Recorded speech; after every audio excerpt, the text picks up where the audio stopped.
नमस्कार मित्रों, आपके अपने YouTube चैनल में आपका स्वागत है। कुछ लोग पूरी जिंदगी लगे रहते हैं कमाने के लिए। धन पैसा ही सर्वोपरि होता है उनकी जिंदगी में।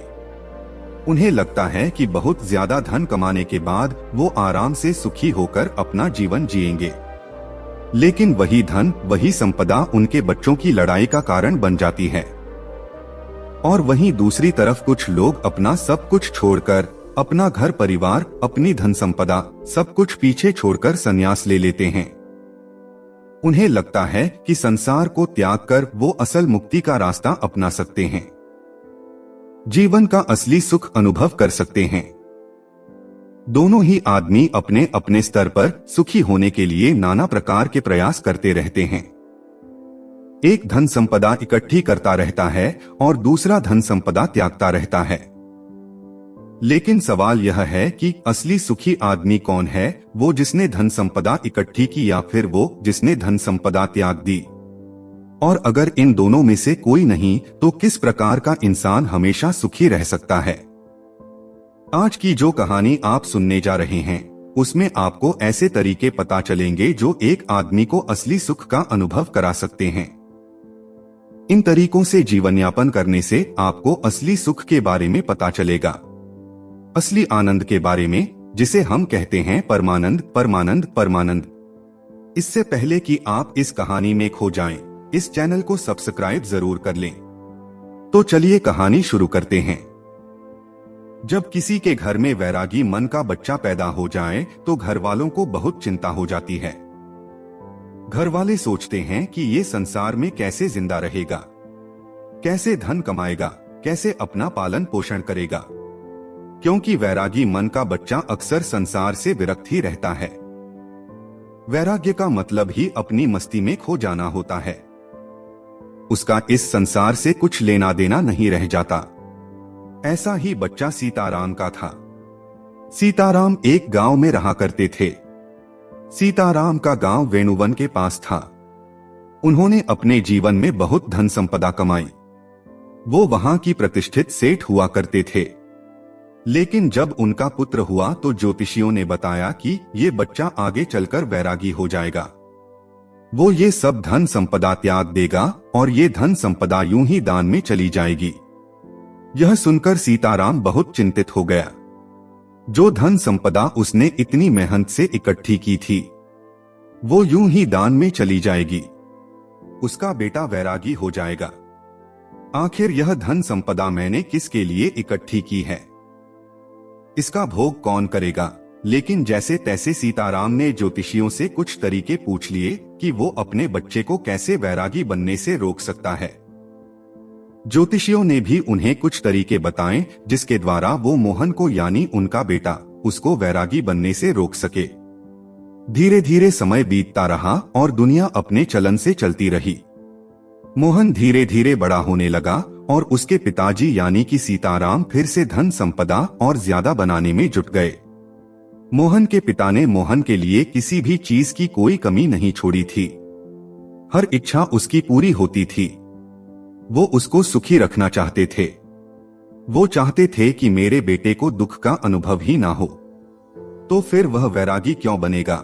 लेकिन जब मोहन 7 साल का हुआ तो एक दिन उनके द्वार पर एक बौद्ध भिक्षु पहुंच गया।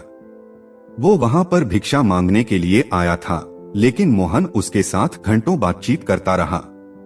उसके पिता को जब यह पता चला तो वो मोहन को डांटकर उस बौद्ध भिक्षु से दूर ले गए। वो सोच रहे थे कि इन भिक्षुओं के पास बैठकर कहीं मेरे बेटे का मन वैरागी ना हो जाए। इसीलिए उन्होंने बौद्ध भिक्षु को डांटकर वहां से भगा दिया और अपने बेटे को समझाते हुए कहा कि बेटा, मैंने तुम्हारे लिए किसी चीज की कोई कमी नहीं छोड़ रखी है। तुम इन भिक्षुओं के पास क्यों बैठते हो? क्या मजा आता है तुम्हें इनके पास? मैंने तुम्हारे खेलने के लिए नाना प्रकार के खिलौने ला रखे हैं। इतनी दासियां तुम्हारी सेवा के लिए लगा रखी है, लेकिन फिर भी तुम यह सारी भोग की चीजें छोड़कर इन भिक्षुओं के पीछे क्यों भागते हो? ये सुनकर मोहन ने कहा कि पिताजी, मैं इन चीजों से उकता गया हूँ। यह सब चीजें मैंने इतनी ज्यादा भोग ली है कि मेरा मन अब इनसे ऊब चुका है। मुझे कुछ और चीजें चाहिए। कुछ और आनंद चाहिए, कुछ अलग प्रकार का सुख चाहिए। अब मोहन तो बच्चा था। उसके पिताजी उसको इस बात का क्या जवाब देते, उनके पास इस बात का कोई जवाब नहीं बना। आखिरकार उन्होंने निश्चय किया कि वह उसके मनोरंजन के लिए और भी नई नई चीजें लेकर आएंगे, ताकि उसका मन वैराग्य की तरफ भटक ना सके। लेकिन जैसे जैसे मोहन बड़ा हो रहा था, वह समझदार भी हो रहा था, और अब उसे समझ में आ चुका था कि धन संपदा इकट्ठी करने से कोई सुख प्राप्त नहीं होता है, वह बस सुख की भ्रांति देता है। इसीलिए वह ज्यादातर अपना समय संतों और भिक्षुओं के साथ बिताने लगा। एक दिन जब उसके पिता ने उसे संतों के पास बैठे देखा तो उसका खून खौल गया। उसने सोचा कि मैंने जिंदगी भर जिस बच्चे के लिए कमाया वो भिक्षु बनने जा रहा है। मैंने उसको इतना समझाया, सारी सुख सुविधाएं उसके लिए हाजिर करवाई, और फिर भी ये मुझे छोड़कर, मेरी संपत्ति को छोड़कर वह वैरागी बनना चाहता है। ऐसा वैराग्य में है क्या? उसका मन इस बात से बहुत ज्यादा दुखी हो गया था। इसीलिए उसने गुस्से में अपने बेटे का हाथ पकड़ा और सीधा उसे अपने घर पर ले गया। घर ले जाकर उसने अपने बेटे के चेहरे पर धमाक से एक थप्पड़ मारा। गाल पर थप्पड़ पड़ते ही कोमल स्वभाव मोहन के आंसू टप टप करके नीचे सीताराम के पैरों पर गिरने लगे। इसके बाद सीताराम को एहसास हुआ कि उसने बेवजह ही बिना कोई बात के अपने बेटे को यूं ही थप्पड़ मार दिया। उसने अपनी बेटे को समझाते हुए कहा, मैं तुम्हारे आगे हाथ जोड़ता हूँ। मैंने यह धन संपदा इसीलिए इकट्ठी नहीं की कि यह दान में चली जाए। मैं चाहता हूँ कि तुम इसका सुख भोग करो। तुम मेरी संपत्ति को भोगो, तुम्हारे अलावा मेरा है ही कौन, इस संपत्ति का मालिक कौन बनेगा? और यही असली सुख है। पूरी दुनिया धन के पीछे भाग रही है और तुम्हें यह धन विरासत में मिल रहा है, इसका भोग करो। तुम क्यों वैराग्य की तरफ जा रहे हो? ऐसा क्या है भिक्षुओं में, ऐसा क्या है इन संतों में जो इस खजाने में नहीं है, जो इन दासियों में नहीं है, जो इन नाना प्रकार की भोग की वस्तु में नहीं है? ऐसा क्या है संतों में? यह सुनकर मोहन ने अपने पिता से कहा कि पिताजी, मैं आपकी हर एक बात मान लूंगा, बस आप एक बार आज शाम को मेरे साथ चलो। आज एक बहुत ही अच्छे संत का एक प्रसंग पर होने वाला है। वो सत्संग करने वाले हैं, उपदेश होने वाला है ज्ञान का। आप एक बार और ज्ञान का उपदेश सुन लीजिए, उसके बाद आप जो भी कहेंगे मैं आपकी हर आज्ञा का पालन करूंगा। पर आज शाम सिर्फ मेरे कहने से आप ये उपदेश सुन लीजिए। यह सुनकर सीताराम जोर जोर से हंसने लगा। उसने कहा कि यह कौन सी बड़ी बात है, मैं सुन लेता हूँ प्रवचन, बताओ किस संत का सुनना है, लेकिन उसके बाद अपना वादा याद रखना। देखो मोहन, सिर्फ तुम्हारे कहने पर ही मैं उस संत का प्रवचन सुन लूंगा, अन्यथा मुझे इन संतों के प्रवचन में कोई भी मजा नहीं आता है। ये सुनकर मोहन ने हाँ में सर हिला दिया। शाम को दोनों बाप बेटे उस प्रवचन स्थल पर पहुंच गए जहां पर वो संत आज उपदेश देने वाले थे। थोड़ी देर बाद जब वो संत वहां पर पहुंचे तो सभी लोगों ने उठकर उनका अभिनंदन किया। उसके बाद संत ने कहना शुरू किया कि संतोष के फल बहुत मीठे होते हैं। जो आदमी संतोष का फल चख लेता है उसके मन में अपार शांति का उदय होता है। इंसान को जो कुछ मिला है उसी में उसे संतोष करने का अभ्यास करना चाहिए। कोई आदमी गरीब है तो कोई आदमी अमीर है, लेकिन दोनों में ही ज्यादा धन पाने की इच्छा है, ज्यादा धन पाने की लालसा है, तो दोनों में अंतर क्या हुआ? लेकिन जो इंसान जितना है उसी में संतोष करना सीख लेता है तो उस इंसान ने परमात्मा की तरफ अपना पहला कदम बढ़ा दिया। तो वहीं पर सभा में एक विकलांग आदमी बैठा हुआ था। ये सुनकर उसका मन उद्भिल हो गया। उसने तत्क्षण उस संत से पूछा कि हे महात्मा, आप कहते हैं कि संतोष रखिए, मैं किस प्रकार संतोष रहूं? मुझे भगवान ने क्या दिया? मुझे तो हाथ पैर भी सही सलामत नहीं दिए ताकि मैं अपना पेट भर सकूं। अब आप ही बताइए कि मैं संतोष किस प्रकार रखूं? कैसे मैं अपने मन को समझाऊं? यह सुनकर उस संत ने मुस्कुराते हुए कहा कि वत्स, असंतोष रखने से क्या तुम अपने हाथ पैर वापस पा सकते हो? ठीक है, मैं कहता हूँ कि तुम संतोष मत रखो तो उससे क्या फर्क होगा? क्या भेद पड़ेगा? अरे तुम्हारे हाथ पैर तो फिर भी नहीं आएंगे, लेकिन असंतोष की वजह से तुम अपने मन को, अपने चित्त को दुखी जरूर कर लोगे। इसीलिए तुम्हारे पास कोई भी विकल्प नहीं है संतोष के अलावा। तुम्हें चाहे मजबूरी वश या अपने मन के अनुसार ही संतोष पैदा करना होगा। उसी संतोष को पैदा करने के बाद तुम अपनी मन की शांति प्राप्त कर सकते हो। याद रखना, जीवन का परम लक्ष्य की मात्र होता है और वह होता है अपने मन की एकाग्रता। चाहे हम माया के सागर में पड़कर यह भूल जाएं कि जीवन का परम लक्ष्य क्या होता है, हम यह भूल जाते हैं। हम नए नए लक्ष्य बना लेते हैं। जीवन में यह प्राप्त करना है, वह प्राप्त करना है। जीवन में अमीर बनना है, प्रतिष्ठित बनना है, और यही लक्ष्य हम सर्वोच्च लक्ष्य बना लेते हैं।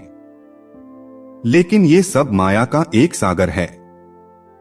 लेकिन जिस दिन तुम माया के सागर को पार करके दूसरे किनारे पर पहुंच जाओगे, उस दिन तुम्हें एहसास होगा कि जीवन का परम लक्ष्य एक ही होना चाहिए, और वह है मन की शांति, मन की एकाग्रता, मन की एकांतता।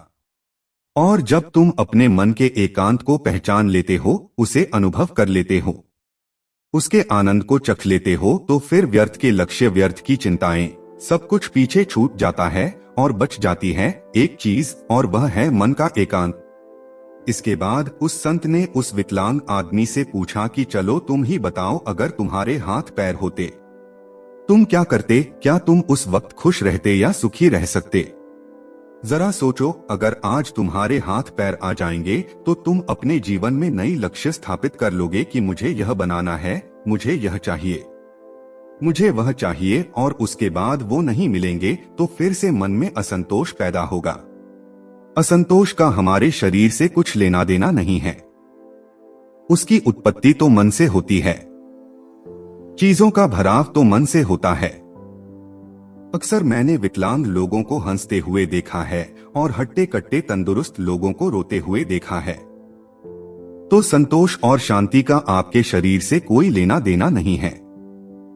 अपने मन को परिपक्व कीजिए, अपने मन को समझाइए, विवेक पैदा कीजिए कि माया के सागर को पार करके मन की शांति तक कैसे पहुंचना है, और माया को समझने के लिए हमें कोई वैरागी नहीं बनना है।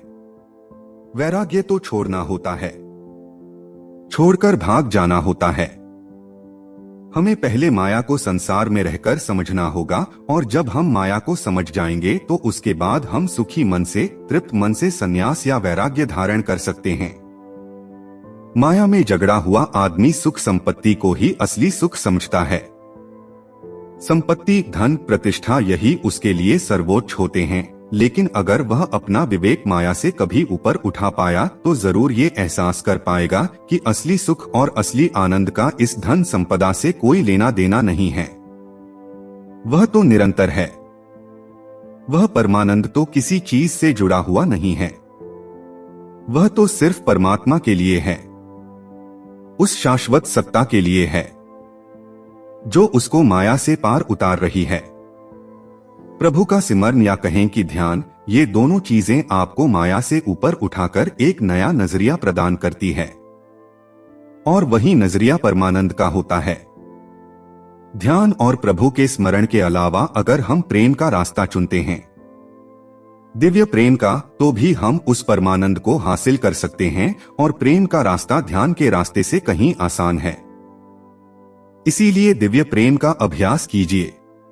वो प्रेम जो किसी चीज से जुड़ा हुआ नहीं है, जो स्वतंत्र है, जो आजाद है, जो सभी प्राणी मात्र के लिए है। 3 रास्ते जो माया से ऊपर उठाकर परमानंद की स्थिति प्रदान करते हैं, ध्यान, प्रेम और प्रभु का सिमरन। आप कोई भी रास्ता अपना सकते हैं। सभी रास्ते एक ही मंजिल पर पहुंचते हैं। आज की युवा पीढ़ी अक्सर अपना समय गीत सुनने में लगा देते हैं। फिल्मी गीत, सिनेमा इत्यादि में अपना समय बिताते हैं। लेकिन हमारे पूर्वज हुआ करते थे जो सुबह और संध्या दोनों वक्त आरती और भजन किया करते थे। ढोल बजाते थे, कुछ लोग गाते थे और साथ मिलकर भजन कीर्तन किया करते थे।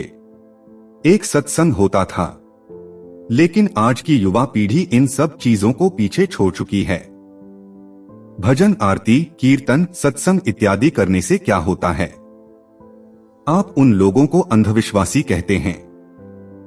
क्या आपको इसके पीछे का विज्ञान पता है कि भजन कीर्तन करने से मन के कौन से द्वार खुलते हैं? चलिए मैं आपको बताता हूँ। जब भी हम कोई भजन कीर्तन करते हैं, उसमें शामिल होते हैं, तो उसमें हमारा चित्त शामिल हो जाता है। कोई आदमी बजा रहा होता है, कोई गा रहा होता है, कोई ताली बजा रहा होता है और इस भजन और कीर्तन के साथ अपनी जिंदगी के अतीत की चिंताएं पीछे ही छोड़ देता है और उसी भजन में उसका मन लग जाता है। वो मन धुल जाता है, वो मन पवित्र हो जाता है। जैसे किसी ने हमारे मन को साफ पानी में धोकर बाहर निकाल लिया हो। ऐसे ही क्षण होते हैं ध्यान के और वही क्षण भजन, कीर्तन और सत्संग में मिलते हैं। इसीलिए आज के बाद कभी भी ये मत सोचना कि भजन, कीर्तन और सत्संग सब व्यर्थ होता है। व्यर्थ कुछ नहीं होता, व्यर्थ होती है हमारी सोच। इसीलिए युवा पीढ़ी से मेरी गुजारिश है कि भजन, कीर्तन और सत्संग या ध्यान, प्रेम इत्यादि में अपना समय बिताएं। इनके बारे में समझें ताकि आप अपने मन के परमानंद के द्वार को खोल सके, एक अद्भुत आनंद अनुभव कर सकें। उसमें मेरा कोई फायदा नहीं है, ना ही मेरा कोई नुकसान है। मैं तो बस यह चाहता हूँ कि जो स्वाद मैंने लिया, जो स्वाद मैंने चखा, जो मुझे अच्छा लगा, वो दूसरे लोग भी चख सकें, वो भी उसका स्वाद उठा सकें। ये भजन, कीर्तन, सत्संग वगैरह आप अपने घर पर भी कर सकते हैं, अपने दोस्तों के साथ भी कर सकते हैं। जो समय आप गप्पे लड़ाने में लगाते हैं, वही समय आप कुछ नई कला सीखने में लगा सकते हैं। आप ढोल बजाना सीख सकते हैं, आप कोई भजन याद करके उसको गाना सीख सकते हैं। इससे आपकी कला तो निखरेगी ही, साथ ही आपके मन भी धुल जाएंगे। उनको एक अभूतपूर्व शांति का अनुभव होगा, एक प्रेम का उदय होगा, परमात्मा का द्वार खुलेगा। आखिर में एक बात कहना चाहता हूं कि अमीर और गरीब दोनों में कोई भेद नहीं है, जब तक आदमी माया के सागर को पार करके परमानंद की अनुभूति नहीं ले लेता। और जिस आदमी ने परमानंद की अनुभूति ले ली, ना तो वह गरीब रहता है और ना ही वह अमीर रहता है। वो सम्राट बन जाता है, क्योंकि उसने वो चीज अनुभव की है जो एक अमीर और गरीब दोनों में से कोई नहीं कर पाया। इसीलिए एक मध्यम वर्गीय आदमी जो कि मेरी यह वीडियो देख रहे हैं, वो भी इस माया के सागर को पार करके परमानंद को हासिल कर सकते हैं।